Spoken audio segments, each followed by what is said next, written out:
Good morning students. Welcome to this live lecture of secretarial practice.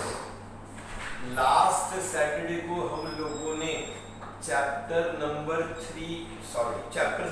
2 खत्म किया था and that chapter number 2 was about joint stock company. और इस joint stock company में हम लोगों ने different types of companies के ऊपर डिस्कशन किया था. अलग अलग प्रकार की कंपनीज कौन कौन सी on the basis of incorporation मैंने आपसे कहा था स्टैट्यूटरी कंपनी है, रजिस्टर्ड कंपनी है, on the basis of number of members मैंने आपसे कहा था प्राइवेट कंपनी है, पब्लिक कंपनी है, वन पर्सन कंपनी है, on the basis of liability of members मैंने आपसे कहा था कंपनी लिमिटेड बाय शेयर्स है या कंपनी लिमिटेड बाय गारंटी है या अनलिमिटेड लायबिलिटी कंपनी है, on the basis of control holding company, subsidiary company और finally other types में हमने गवर्नमेंट कंपनी के बारे में चर्चा करी, फॉरेन कंपनी के बारे में चर्चा करी, एसोसिएट कंपनी के बारे में चर्चा करी थी, लिस्टेड कंपनी है, कंपनी नॉट फॉर प्रॉफिट. इस तरह से हमने डिफरेंट टाइप्स ऑफ कंपनीज के ऊपर डिस्कशन किया था. एंड में मैंने आपसे कहा था कि एक डिस्टिंग्विश बिटवीन आप देख लेना प्राइवेट कंपनी और पब्लिक कंपनी का, ठीक है. So that distinction you need to see and that was end of chapter number 2. अब आज हम स्टार्ट करेंगे एक नया chapter that is chapter number 3 formation of a company. इस पर्टिकुलर चैप्टर में आपको सिखाया जाएगा कि एक कंपनी को कैसे शुरू किया जाता है, how a company is started. So formation of joint stock company या फॉर्मेशन ऑफ ए कंपनी में सबसे पहला इंट्रोडक्शन की बात करते हैं कि वे कंपनी क्या है. सर कंपनी एक आर्टिफिशियल पर्सन है, यानी कि कंपनी एक व्यक्ति है मगर ये व्यक्ति यानी कि पर्सन रियल नहीं है, आर्टिफिशियल है. इसका कोई फिजिकल एग्जिस्टेंस नहीं है मगर इसका लीगल एग्जिस्टेंस है. कानून कंपनी को एक व्यक्ति मानता है. सो कंपनी आर्टिफिशियल पर्सन है. इस आर्टिफिशियल पर्सन को किसने जन्म दिया? कानून ने. So this artificial person is created by law. It is created by law. अब कानून कौन सा है, लॉ कौन सा है? तो कानून की अगर हम बात करें तो it is the companies act 2013 latest का, या इससे पहले के कानून के द्वारा भी शुरू किया जा सकता था. जाहिर बात है 2013 के बाद जो भी कंपनियां शुरू हुई होगी वो इस कानून के मुताबिक शुरू हुई होगी, लेकिन इससे पहले भी इंडियन कंपनीज एक्ट 1956 था, उससे रजिस्ट्रेशन हुआ है. 1980 था, उससे रजिस्ट्रेशन हुआ है. सो कंपनी एक आर्टिफिशियल पर्सन है which is created by law and that law is the companies act. चाहे 2013 का हो चाहे 1956 का हो. अब जब कंपनी को स्टार्ट करते हैं तो स्टार्ट करने के लिए रजिस्ट्रेशन और इनकॉर्पोरेशन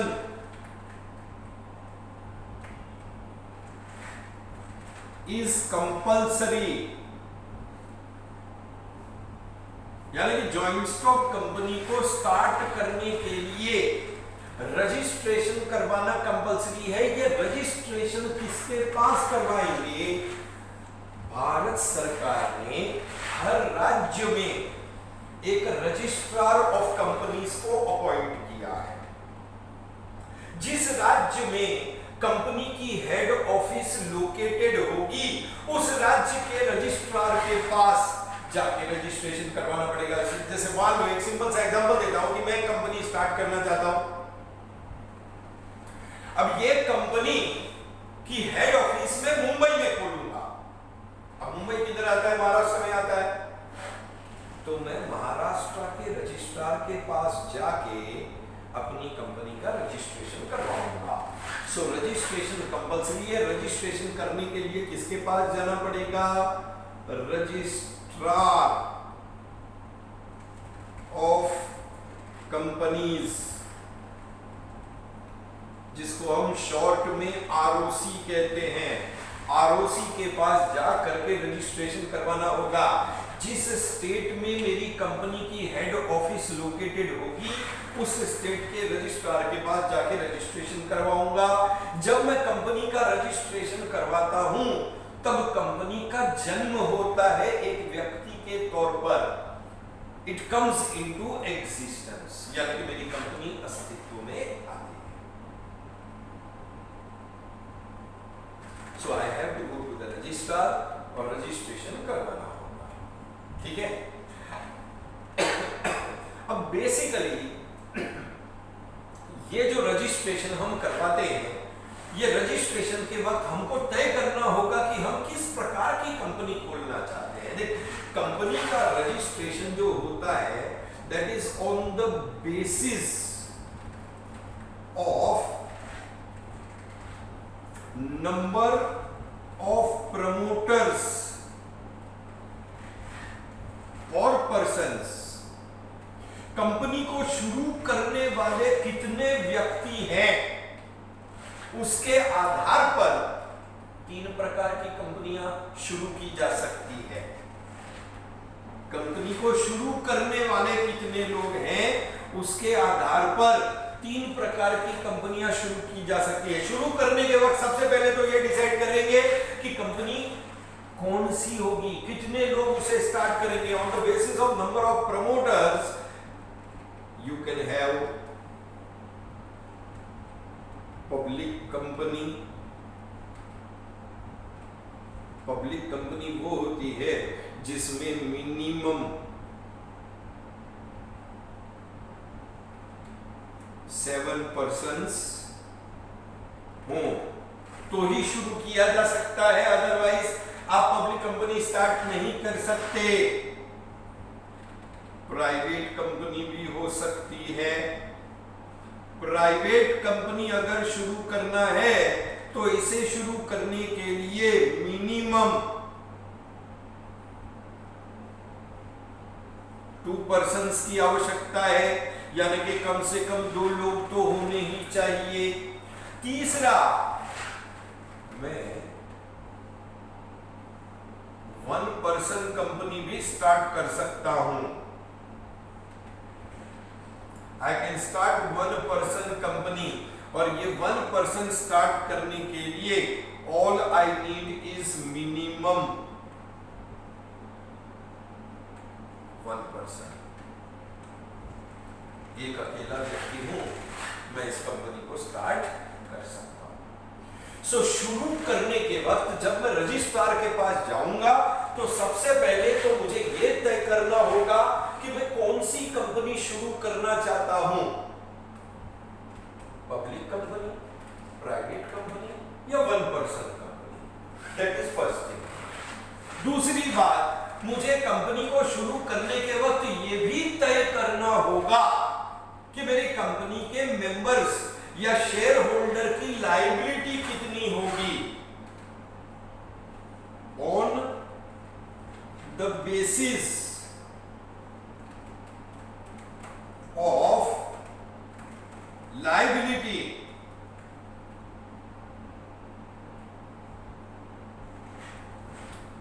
of members या शेयर होल्डर्स, मैं कौन सी कंपनी स्टार्ट कर सकता हूं?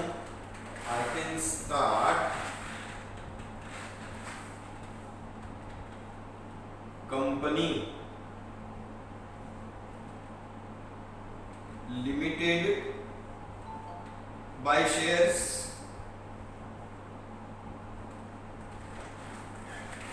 कंपनी लिमिटेड बाय शेयर्स हम पिछले लेक्चर में डिस्कस कर चुके हैं। ये वो कंपनी होती है जिसमें मेंबर की लायबिलिटी लिमिटेड होती है up to the extent of shares, यानी मेंबर ने कंपनी में कितनी कीमत के शेयर खरीदे हैं उतनी उसकी लायबिलिटी लिमिटेड होगी। यू कैन हैव कंपनी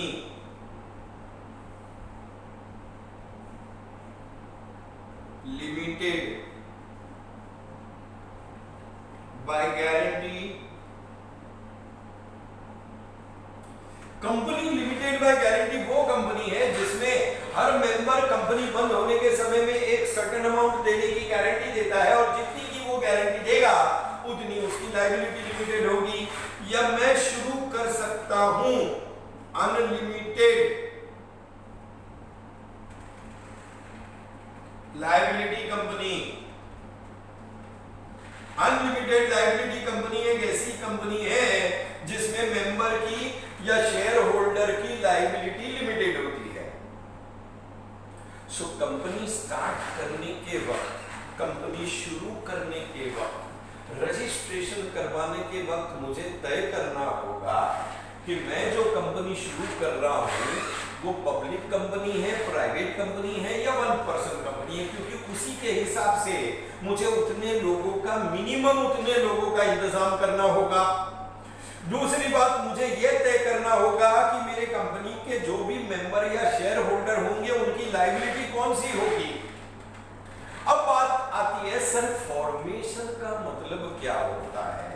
एकदम सिंपल शब्दों में कहूं तो फॉर्मेशन का मतलब होता है कंपनी का रजिस्ट्रेशन करवाना या कंपनी का इनकॉर्पोरेशन, क्योंकि रजिस्ट्रेशन या कंपनी का इनकॉर्पोरेशन करेंगे तो ही कंपनी शुरू होगी। So formation means to start a company. So इधर लिंक करते हैं, फॉर्मेशन ऑफ कंपनी का मतलब है to start a company. Company को स्टार्ट करना, और स्टार्ट करने के लिए क्या करना सर? स्टार्ट करने के लिए रजिस्ट्रार के पास जाके कंपनी का रजिस्ट्रेशन करना या कंपनी का इनकॉर्पोरेशन करना। ठीक है, जब मैं कंपनी को स्टार्ट करने के लिए उसका रजिस्ट्रेशन या इनकॉर्पोरेशन करवाऊंगा उस वक्त मुझे तय करना होगा कि मैं कितने लोगों वाली कंपनी शुरू करना चाहता हूं। पब्लिक कंपनी में 7 कम से कम होने चाहिए, प्राइवेट में कम से कम 2 और वन पर्सन में कम से कम 1। ये भी तय करना पड़ेगा कि जिस कंपनी को मैं शुरू करना चाहता हूं उसमें शेयर होल्डर या मेंबर की लायबिलिटी कितनी होगी, limited by shares, limited by guarantee या अनलिमिटेड है। ये हुआ इसका introduction as well as meaning of formation. अब एक बात ध्यान रखें सर, कंपनी तो जब शुरू करना है, कंपनी अपने आप तो शुरू होगी नहीं, क्योंकि कंपनी रियल पर्सन तो है, कोई ना कोई तो होगा जो कंपनी को स्टार्ट करेगा, कोई ना कोई तो होगा जिसके दिमाग में एक particular line of business start करने का आइडिया आया होगा। सो हम बात करते हैं प्रमोटर्स की।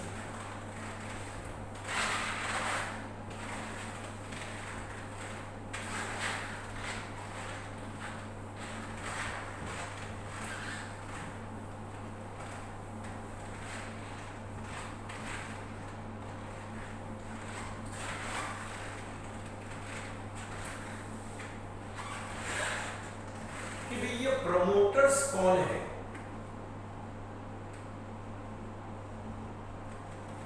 बराबर।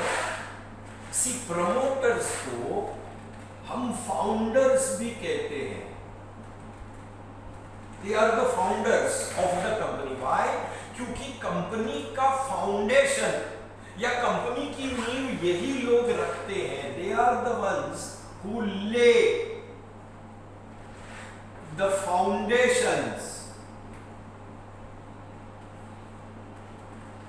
of the company, यानी कि कंपनी की आधारशिला रखने वाले यही लोग हैं, यही वो लोग हैं promoters who come up with an idea of particular line of business. Promoter वो लोग हैं जिनके दिमाग में एक पर्टिकुलर बिजनेस करने का आइडिया आता है। आइडिया आने के बाद ये लोग उस आइडिया के ऊपर मेहनत करते हैं और उस आइडिया को हकीकत में कन्वर्ट करने की कोशिश करते हैं बाय स्टार्टिंग द कंपनी। यही वो लोग हैं जो कंपनी का रजिस्ट्रेशन करवाते हैं। यही वो लोग हैं जो कंपनी को स्टार्ट करते हैं। यही प्रमोटर्स वो लोग हैं जो कंपनी का डॉक्यूमेंटेशन प्रोसेस पूरा करते हैं। क्योंकि डॉक्यूमेंट्स बनवाने पड़ेंगे, रजिस्ट्रार के पास जाओगे रजिस्ट्रेशन करने के लिए तो डॉक्यूमेंट सबमिट करने पड़ेंगे। वो डॉक्यूमेंटेशन का प्रोसेस कौन करेगा? प्रमोटर्स करते हैं। तो प्रमोटर्स बेसिकली वो लोग हैं जो आइडिया लाते हैं। आइडिया लाने के बाद वे कंपनी को स्टार्ट करने के लिए मेहनत करते हैं, थोड़ा बहुत अपनी जेब से पैसा भी लगाते हैं, मेहनत करते हैं और कंपनी को शुरू करते हैं। इसलिए प्रमोटर्स को हम फाउंडर्स भी कहते हैं, क्योंकि यही वो लोग हैं जिन्होंने कंपनी का फाउंडेशन या कंपनी की नींव रखी है। अब सवाल यह उठता है कि ऐसा ये क्यों करते हैं? क्योंकि ये इनका बिजनेस है। जैसे एक कंस्ट्रक्शन कंपनी बिल्डिंग बनाती है, बिल्डिंग बनाने के बाद वो लोग उस बिल्डिंग के अंदर जो भी दुकान या फ्लैट्स हैं उसे वो बेचते हैं, वो उनका व्यवसाय है, बिजनेस है। एक प्रोजेक्ट कंप्लीट हुआ, दूसरा प्रोजेक्ट स्टार्ट करेंगे, वहां पे बिल्डिंग बनाएंगे, फिर उसको बेच के तीसरा प्रोजेक्ट स्टार्ट करेंगे। वैसे ही ये लोग हैं, ये लोग आइडिया लेके आते हैं, कंपनियां स्टार्ट करते हैं और फिर स्टार्ट करके फिर से कोई नया idea. So they are the ones who start. Why do they do it? Because इनको कंपनी से अपनी आइडिया का और अपनी मेहनत का अच्छा पैसा मिलेगा। अब ये जो प्रमोटर्स हैं ना, इन प्रमोटर्स ने कंपनी के काम को स्टार्ट करने के लिए जो भी प्रोसीजर लगता है उसको अलग अलग स्टेजेस में डिवाइड किया है। मतलब कंपनी को स्टार्ट करने का जो प्रोसेस है और प्रोसीजर है, procedure to start joint stock company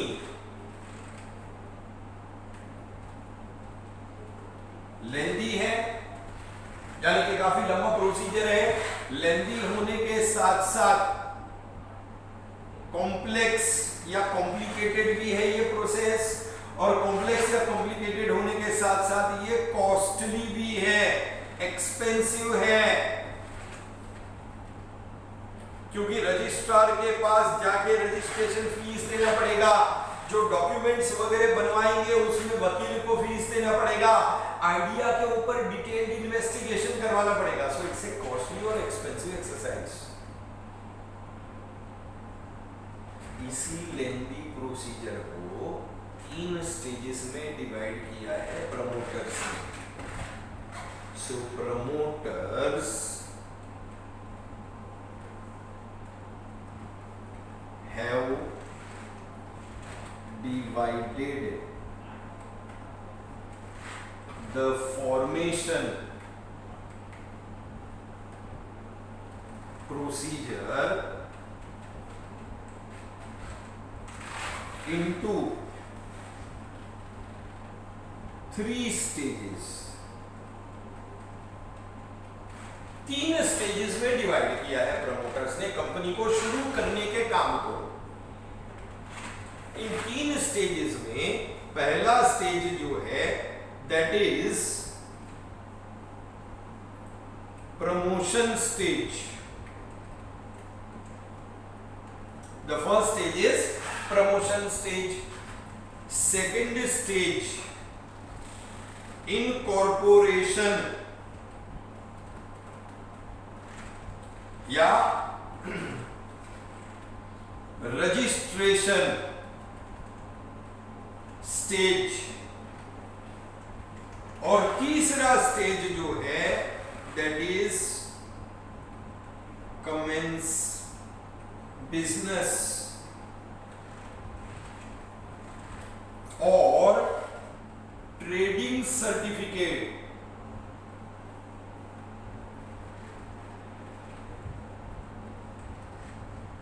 stage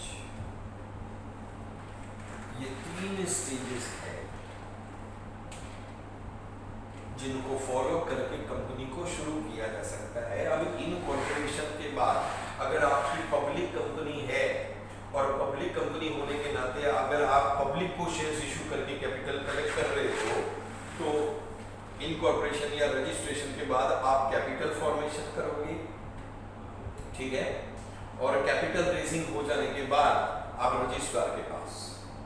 अब यदि प्राइवेट कंपनी स्टार्ट कर रहा हो, प्राइवेट कंपनी अगर आपको ध्यान में होगा जिसमें सिर्फ घर परिवार के जान पहचान के लोग होते हैं, यदि मैं प्राइवेट कंपनी स्टार्ट कर रहा हूं तो प्राइवेट कंपनी में प्रमोशन स्टेज और इनकॉर्पोरेशन स्टेज हो जाने के बाद कैपिटल इंटरनली कलेक्ट हो जाता है, और जैसे ही कैपिटल कलेक्ट हो गया कंपनी अपने बिजनेस को स्टार्ट कर सकती है, यानी कि कमेंस बिजनेस प्राइवेट कंपनी।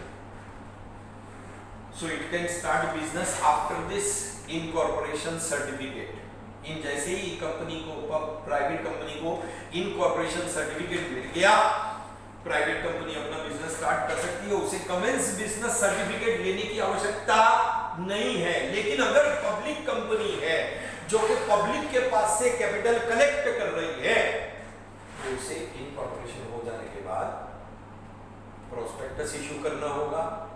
उस प्रोस्पेक्टस के जरिए कंपनी कैपिटल कलेक्ट करेगी, और जब कंपनी के पास मिनिमम सब्सक्रिप्शन का कैपिटल कलेक्ट हो जाएगा तब फिर से रजिस्ट्रार के पास जाएगी और ये वाला सर्टिफिकेट लेगी।